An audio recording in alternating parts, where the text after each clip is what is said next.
역대하 12장 1절에서 마지막 16절까지 말씀 한 절씩 교독하겠습니다. 르호보암의 나라가 견고하고 세력이 강해짐에 그가 여호와의 율법을 버리니 온 이스라엘이 본받은지라.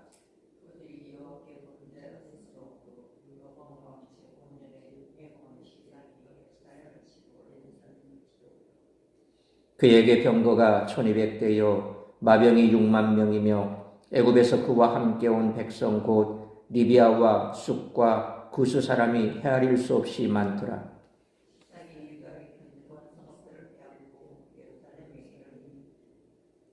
그때 유다 방백들이 시삭의 일로 예루살렘에 모였는지라. 선지자 스마야가 르호보암과 방백들에게 나와 이르되 여호와께서 이같이 말씀하시기를 너희가 나를 버렸으므로 나도 너희를 버려 시삭의 손에 넘겼노라 하셨다 한지라.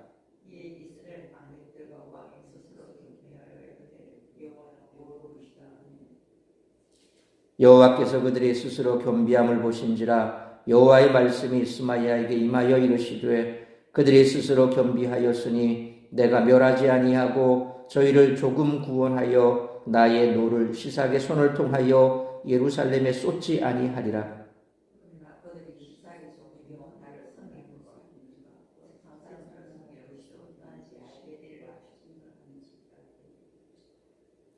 애굽 왕 시삭이 올라와서 예루살렘을 치고 여호와의 전 보물과 왕궁의 보물을 모두 빼앗고 솔로몬이 만든 금방패도 빼앗은지라.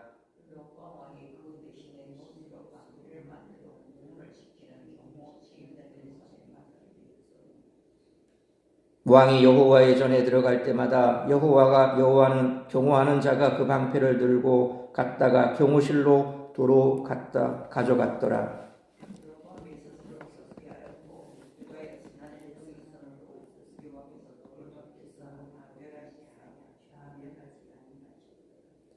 르호보암 왕은 예루살렘에서 스스로 세력을 굳게 하여 다스리니라.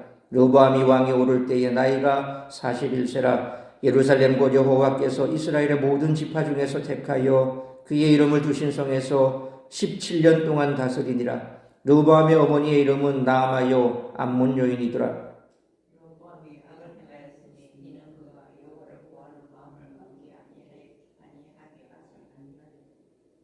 르호보암의 처음부터 끝까지의 행적은 선지자 스마야와 선견자 iddo의 족보책에 기록되지 아니하였느냐. 르호보암과 여로보암 사이에 항상 전쟁이 있으니라. 르호보암이 그의 조상들과 함께 누움에 다윗성에 장사되고 그의 아들 아비야가 그를 대신하여 왕이 되니라. 아멘. 역대기에 의하면 르호보암은 영적으로 신실한 모습을 보였지만 말년에 교만해져서 하나님의 징계를 받았고 회개함으로 심판을 면제받았습니다. 르호보암 통치의 전환점은 나라가 견고해지자 여호와의 율법을 버린 것이라고 할 수 있습니다. 구체적인 죄악이 기록되지 않아 독자의 궁금증을 자아내기도 하지만 이러한 모성이 역사 속에서 반복되는 불순종에 대한 공감대를 형성하게 하는 장점으로 작용하기도 합니다. 어느 시대가 율법을 떠나면 대가를 치르게 됩니다. 율법을 버리는 순간 세상 권력의 영향력에 놓이게 됩니다. 역대기 역사관은 하나님의 참여에 대해 능동적으로 설명하는 데 있습니다. 하나님은 이스라엘 역사 속에서 즉각적으로 행동하고 반응하십니다. 스마야 예언자를 통해 애굽의 침공이 유다의 불순종 때문임을 계시하셨던 것에서 알 수 있듯이 하나님은 역사와 동떨어져 행동하지 않으십니다. 또한 역사의 의미는 하나님의 말씀이 임할 때 비로소 드러나게 됩니다. 이것이 결여되어 있을 때 인간은 시간 속에서 공회전을 하게 됩니다. 그 가운데서 소진되는 것은 육체와 영혼입니다. 우리의 삶에도 지속적인 회개와 겸비함 그리고 하나님의 구원 경험이 이어집니다. 5절 하반절에 너희가 나를 버렸으므로 나도 너희를 버려 시삭의 손에 넘겼노라 라는 스마야 예언처럼 하나님의 손에 통제되지 않는 삶은 세상의 강한 풍조에 통제받게 됩니다. 하나님께 순종하기를 거부하면 세속적인 압력에 지배를 받습니다. 따라서 건전한 신앙을 후세에 물려주는 것이 재물을 물려주는 것보다 낫다라는 진리를 르호보암의 예를 통해서도 알 수 있습니다. 다윗과 솔로몬을 통해 세워진 찬란한 유산들은 잿더미와 재앙만 남기고 순식간에 사라지게 되었습니다. 우리가 오랫동안 쌓아온 신앙의 유산과 평생의 헌신도 사소한 부주의 때문에 무너질 수 있다는 것을 명심해야 합니다. 르호보암이 정금과 같은 신앙을 버리고 다른 것에 탐닉했기에 훗날 진짜가 아닌 복제품을 만들어 놓고 이전의 영광을 아쉬워할 수밖에 없었음을 잊지 말아야 할 것입니다. 이상과 같이 르호보암은 처음에는 하나님께 순종하는 경건한 왕이었습니다. 하지만 시간이 지나면서 우상 숭배와 영적 타락에 빠져들고 말았습니다. 그는 하나님의 말씀을 버리고 우상 숭배와 인본주의 길로 나아갔습니다. 하나님은 패역한 르호보암을 내버려 두지 않으시고 무서운 징계를 내리셨습니다. 따라서 이와 같은 오늘 본문의 말씀을 통해 우리들이 깨달아야 할 것은 첫째로 1절로 5절 말씀처럼 형통할 때 더욱 겸손해야 한다는 것입니다. 르호보암은 처음에는 하나님께 신실했습니다. 하지만 1절 말씀처럼 나라가 견고해지고 세력이 강해지자 점차 교만해졌습니다. 열왕기상 14장 23절로 24절에 이는 그들도 산 위에와 모든 푸른 나무 아래에 산당과 우상과 아세라상을 세웠습니다. 그 땅에 또 남색하는 자가 있었고 여호와께서 이스라엘 자손 앞에서 쫓아내신 국민의 모든 가증한 일을 무리가 본받아 행하였더라 라는 말씀처럼 우상 숭배에 빠져 하나님의 율법을 버렸습니다. 백성들도 곧 그의 영적 타락을 본받았습니다. 그러자 2절 말씀처럼 하나님은 애굽 왕 시삭을 통해 르호보암과 유다를 징계하셨습니다. 시삭의 침공 이유를 설명한 2절과 더불어 3절로 8절은 역대기에만 나오는 내용입니다. 시삭의 군대 규모와 예언자 스마야의 연설이 그 내용입니다. 열왕기서에서는 열왕기상 14장 22절에 유다가 여호와 보시기에 악을 행하되 그의 조상들이 행한 모든 일보다 뛰어나게 하여 그 범한 죄로 여호와를 노엽게 하였으니 라고 평가하면서 앞에서 언급한 것처럼 23절로 24절에서는 그들이 산당과 아세라상을 세우고 남색하는 자까지 두었다는 그런 내용들을 소술합니다. 성전이 건축되고 르호보암이 나라를 물려받자마자 유다 백성들이 범죄를 저지른 것으로 묘사됩니다. 그러나 역대기는 르호보암이 초기에 하나님 앞에서 바르게 행한 일과 애굽의 침략 이후에 겸비한 모습을 보인 것을 기록하면서 르호보암에 대한 열왕기의 일방적인 평가를 거부합니다. 이어지는 본문 3절 말씀처럼 시삭은 큰 군대를 이끌고 유다를 침공했습니다. 4절 말씀처럼 르호보암이 건축한 견고한 성읍들을 파죽지세로 점령했습니다. 그리고 예루살렘마저 점령하고 약탈했습니다. 하나님은 선지자 스마야를 통해 왜 유다가 애굽의 시삭에게 침공당했는지 그 이유를 밝힙니다. 5절 말씀처럼 르호보암과 유다가 하나님을 버리고 우상 숭배에 빠졌기 때문입니다. 하나님은 언약과 율법을 버린 르호보암과 유다의 심판의 채찍을 드신 것입니다. 진정한 형통은 하나님의 말씀 안에 거하는 데 있습니다. 그러므로 하나님께서 형통하게 하실 때 교만하지 않고 겸손함을 잃지 않는 우리 모두가 되시기를 축원합니다. 두 번째로 6절로 7절 말씀처럼 하나님은 회개하는 자에게 자비를 베푸신다는 것입니다.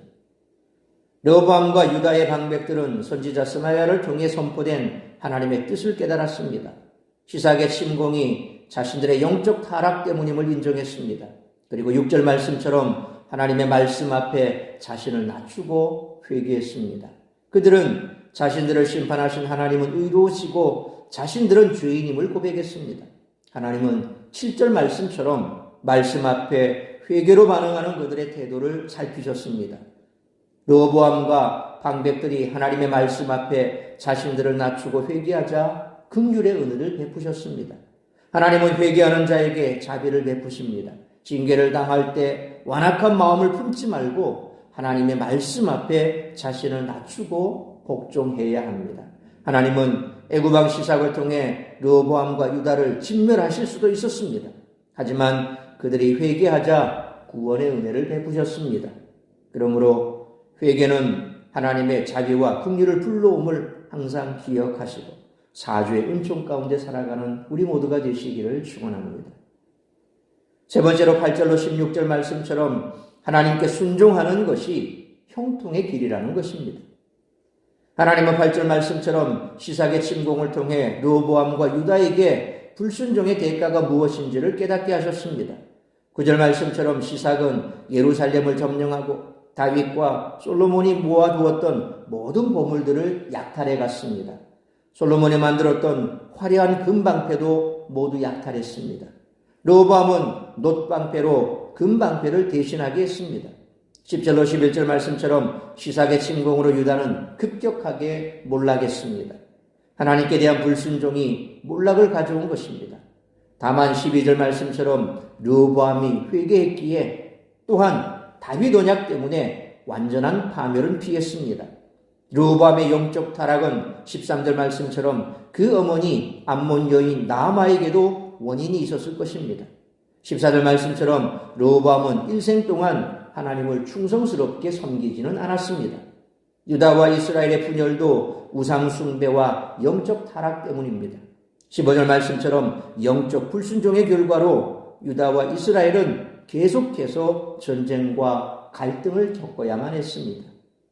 그러므로 하나님께 순종하는 것이 형통의 길임을 항상 잊지 않고 살아가는 우리 모두가 되시기를 축원합니다. 사랑하는 성도 여러분, 르호보암은 강성해지자 교만해졌습니다. 그는 하나님을 버리고 우상 숭배와 타락에 빠졌습니다. 하나님의 은혜를 잊고 배은망덕한 모습을 보였습니다.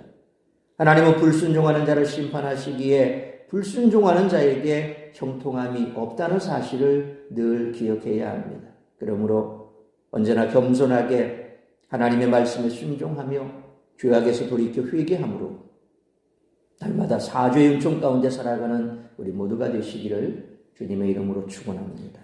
기도하겠습니다. 거룩하신 아버지 하나님, 은혜와 사랑을 감사합니다.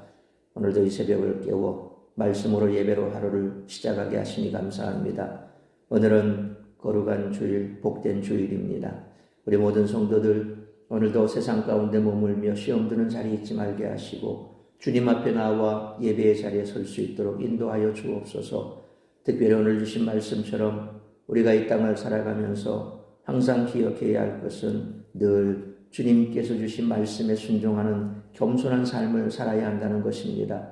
우리가 형통할 때 더욱더 겸손해야 할 것은 그것 때문에 자칫 넘어질 수도 있다는 것입니다. 내가 잘나서, 내가 능력이 있어서, 내가 열심히 했기 때문에 뭔가 잘 되고 있다라고 하는 그런 생각들, 특히 지금까지 내가 신앙생활 잘 해왔고 지금도 잘하고 있다는 착각 속에 빠져 있으면 결국 우리는 교만해진다는 것입니다. 하나님의 은혜입니다. 오늘도 하나님께서 우리에게 은혜를 베푸셨기에 이 땅에 생명의 호흡이 있고 우리의 삶이 영이 되는 줄 믿습니다. 그러므로 늘 주님의 말씀 앞에서 겸손할 수 있기를 원합니다. 뿐만 아니라 우리가 아무리 겸비함을 유지한다 할지라도 때로 원숭아게 사탄이 우리의 마음속에 가라지를 뿌릴 때가 있습니다. 때로 우리는 교만해지기도 하고 또 하나님의 말씀보다 먼저 앞서갈 때도 있습니다. 죄악에 우리가 넘어질 때도 있습니다. 그러나 그럴 때라도 우리는 겸비한 마음으로 다시금 말씀 앞에 나아가 주님 앞에 용서를 구하고 회개해야 할 것입니다. 그러므로 우리가 주님 앞에 잘못된 것에 대하여 회개하는 것을 주저하지 아니하고 하나님 앞에 기도하면 우리 하나님께서 은혜를 베푸시겠다고 약속하셨습니다.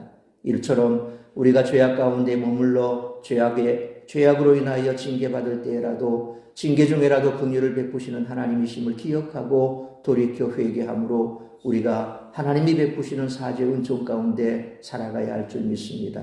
늘 겸손하고 하나님의 말씀에 순종하면 좋을 것이나 그렇지 못하기에 우리는 늘 자신을 돌아보며 늘 회개할 것이 없나 살펴보고 죄악된 것이 있다면 돌이켜 회개함으로 하나님이 베푸시는 은혜 속에 살아가야 할 줄 믿습니다.